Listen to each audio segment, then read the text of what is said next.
أعوذ بالله من الشيطان الرجيم بسم الله الرحمن الرحيم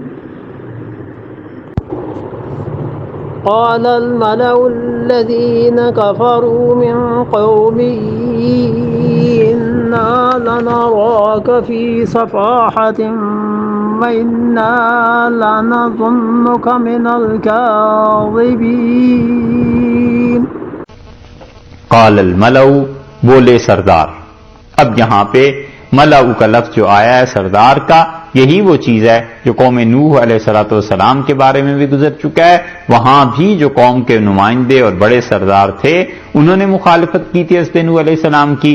یہاں بھی وہی چیز ہے، الذین کفروا، جو کہ منکر تھے، من قومہ، ان کی قوم میں سے.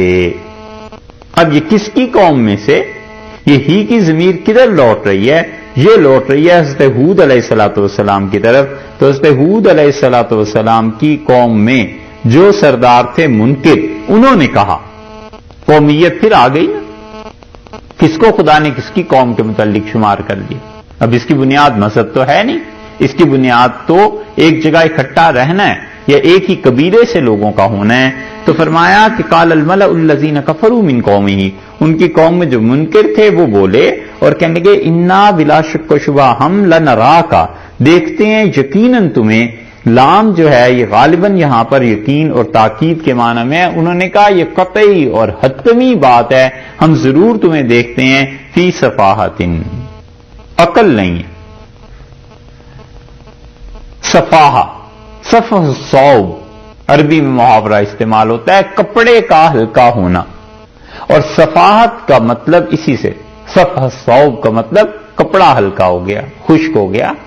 اور اسی اعتبار سے یہ صفاحہ کا لفظ بھی استعمال ہوتا ہے کہ کوئی آدمی عقل سے ہلکا ہو جائے، کسی آدمی کی عقل کم ہو جائے. انہوں نے کہا تم بالکل علیاذ باللہ بےوقوف ہو. وَإِنَّا، اور ہم، لَنَظُنُّكَ، اور ہم یقیناً یہ بھی سمجھتے ہیں ہمارے گمان کے مطابق من الکاذبین، تم جھوٹوں میں سے بھی ہو. ایک تو جھوٹ کا الزام لگا دیا اور دوسرا الزام لگا دیا صفاحت کا کہ تم میں یہ دو عیب پائے جاتے ہیں. اور اس کی وجہ یہ ہے کہ ایک تو یہ جو تم نے کہا ہے کہ اللہ کو پکارو اور اللہ کے علاوہ کوئی بھی نہیں ہے اور اللہ کے علاوہ نفع اور نقصان کی کوئی اختیار نہیں رکھتا. یہ ہے ایک چیز ایسی کہ اس سے پتہ چلتا ہے تم میں عقل کی کمی ہے. یہ جتنے معبودوں کی ہم پرستش کرتے ہیں، جن کو پکارتے ہیں، یہ ہمارا نفع اور نقصان کر دیتے. دوسری بات رہ گئی تمہاری رسالت کی کہ تم اللہ کی طرف سے آئے ہو. وَإِنَّا لَنَظُنُّكَ مِنَ الْكَاذِبِينَ، ہم سمجھتے ہیں تم ایسے آدمی ہو جو غلط بیانی سے کام لیتے ہو. اب حضرت ہود علیہ السلام نے دونوں چیزوں کی تردید کر دی. یہ چونکہ یمن کے حضرموت وغیرہ کے علاقے میں تھے، اب تک کہتے ہیں حضرت ہود علیہ السلام کی قبر وہاں پر پائی بھی جاتی ہے، اور یہ تو بہت سے لوگوں سے سنا بھی ہے، لوگ جاتے ہیں زیارت کے لیے. لیکن مورخین جو کچھ لکھتے ہیں اس کے مطابق دنیا میں ایک ہی نبی حضور اقدس صلی اللہ علیہ وسلم کی قبر مبارک محفوظ ہے بس. باقی کسی کی قبر کے متعلق قطعی اور حتمی طور پر یہ نہیں کہا جا سکتا کہ یہ قبر جو ہے نبی علیہ السلام کی ہے. ہندوستان میں ایک مقام ایسا ہے جس کے متعلق حضرت مجدد الفسانی رحمۃ اللہ علیہ نے لکھا ہے اپنے مکتوبات میں. وہ کہتے ہیں کہ جب وہاں جانا ہوا، اور وہ ہے غالباً پنجاب ہی کی کوئی جگہ، حضرت کے مکتوبات آپ دیکھیں گے تو اس گاؤں کا یا جگہ کا نام بھی مل جائے گا. حضرت نے فرمایا کہ جب وہاں گیا تو مجھے بہت زیادہ انوار محسوس ہوئے، برکات محسوس ہوئیں، جو کہ عام طور پر ہندوستان کے قبرستانوں میں نہیں ہوتی. تو جب میں نے توجہ کی اس عالم کی طرف تو معلوم ہوا کہ یہ 12 یا 11 انبیاء علیہ السلام تھے جو ہندوستان کے ہدایت کے لیے اللہ نے بھیجے تھے، اور یہ ان کی قبریں ہیں.